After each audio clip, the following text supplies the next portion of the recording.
बातम्या आरपार दाखवला टुडे समाचार. नमस्कार, मी हुकमत मुलानी. वेगळे विषय, वेगळ्या चर्चा, वेगळ्या मुलाखती, शेतकऱ्याचा विषय असो किंवा ग्रामस्थाचा, गावखेड्यातला, शहरातला कुठलाही विषय असो, आम्ही तुम्हाला थेट दाखवतोय.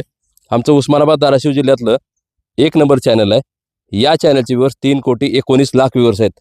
आता सबस्क्राईब करा. आम्ही कुठल्याही बातम्या असू द्या, थेट बातम्या दाखवतो. ज्या ठिकाणी घटना घडतात त्या ठिकाणी सुद्धा जाऊन आम्ही घटनास्थळाच्या सुद्धा वेगवेगळ्या विषयाच्या बातम्या आम्ही तुम्हाला थेट दाखवतोय.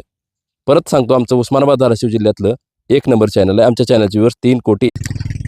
बघा, पहाटेच्या सुमारामध्ये भूम तालुक्यातील मात्रेवाडी या गावामध्ये सोमनाथ माने या शेतकऱ्यावर बिबट्यानं हल्ला केलेला आहे. शेतकरी या हल्ल्यामध्ये जखमी झालेला आहे.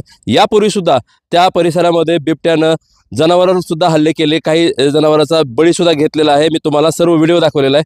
बिबट्यानं धुमाकूळ घातल्यामुळं नागरिकांमध्ये सुद्धा दहशत निर्माण झालेली आहे. त्यामुळं आता वन विभाग हा नेमकं काम काय करतो हा प्रश्न निर्माण होतोय. शेतकरी नागरिक असो, त्या परिसरातील